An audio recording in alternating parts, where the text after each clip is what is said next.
Polish مالش اور چمچاگیری جس نے سیکھ لی اسے کسی اعلیٰ تعلیم ڈگری یا کام کی ضرورت نہیں۔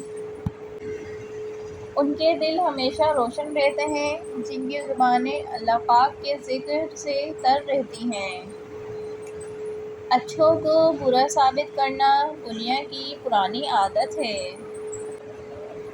مجھے خوف آتا ہے ان لوگوں سے جنہیں اللہ کا کوئی خوف نہیں۔ لوگوں کی سازشیں آپ کا کچھ نہیں بگاڑ سکتی۔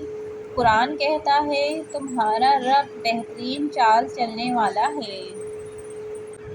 سجدہ چھوٹ جائے تو معافی ممکن ہے، انسانیت دم توڑ گئی تو خدا بھی نہیں ملے گا۔ مجبوریاں تیری سمجھتے سمجھتے بات ساری سمجھ گئے ہم۔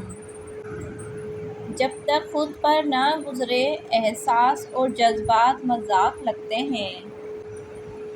ظلم کتنی بھی بلندی پہ ہو اللہ کے پاس انصاف ضرور ہوتا ہے۔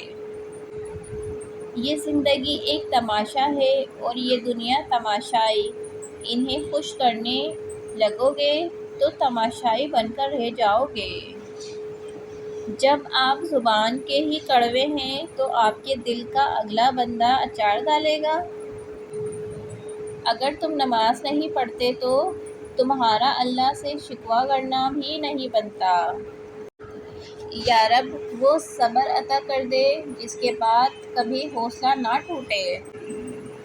غلط فہمی چھوٹی ہو یا بڑی اتنی زہریلی ہوتی ہے کہ سالوں کے سنہری پل کو خاک میں ملا دیتی ہے۔ زہریلے تعلقات کو کاٹ دینا ہی بہتر ہے، سانپوں سے حسن سلوک موت ہے۔ رشتے اگر تھوڑے بکھر جائیں تو سمیٹنے والے کم اور آگ لگانے والے زیادہ ہو جاتے ہیں۔ پیسے کی امیری تو عام ہے، دل کی امیری اللہ کسی کسی کو دیتا ہے۔